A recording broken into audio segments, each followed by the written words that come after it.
Bonjour, bonsoir et bienvenue. Bienvenue à notre entretien. L'entretien numéro 131. Aujourd'hui, j'aimerais bien vous présenter la maladie du monde. J'aimerais de façon simpliste, très simpliste, vous présenter le problème de ce monde.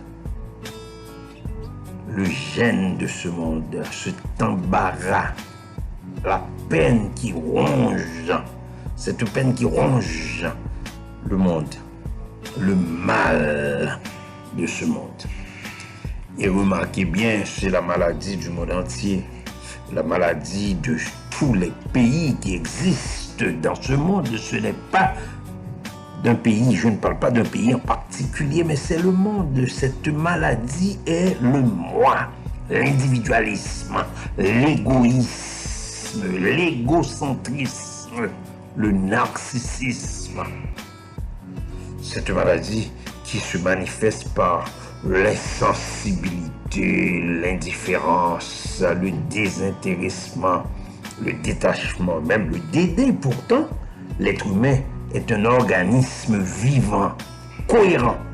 Ça veut dire, ça doit faire un tout cohérent.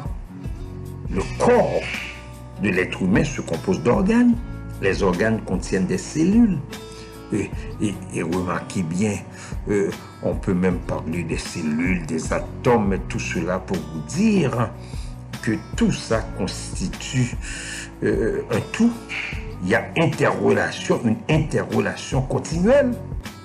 Donc, la multiplicité des organes forme un tout. Donc, un tout qui est cohérent. Chaque partie, chaque organe, chaque cellule ne vivent que grâce à une harmonie dynamique. Et chaque individu devrait vivre. Voilà pourquoi que je vous dis que chaque individu devrait vivre pour satisfaire le tout. On devrait vivre ensemble, regarder, penser, agir pour la réussite du tout. Pourtant, le monde ne vit pas de cette harmonie. Ne vit pas comme ça, puisque sa maladie est l'individualisme, l'égoïsme, l'égocentrisme, le narcissisme qui se manifeste par cette insensibilité, l'indifférence, le désintéressement, le détachement. Il y a un auteur qui s'appelle Eberhard Arnold. Ce monsieur-là a écrit un ouvrage assez intéressant sur l'individualisme et misère du monde. Il parle de cet individualisme persistant du moi. Et ça s'étend à tous les domaines dans lesquels le monde exerce son activité.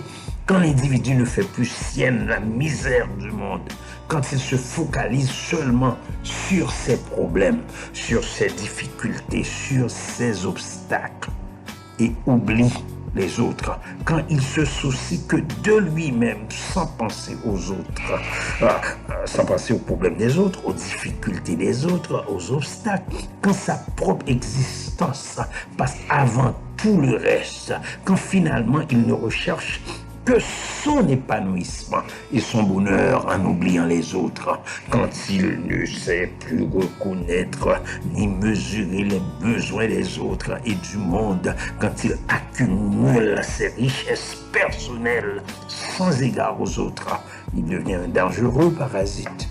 Un parasite qui menace le tout.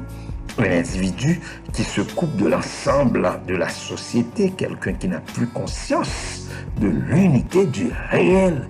Il s'est séparé de la vie globale et court inévitablement à sa ruine.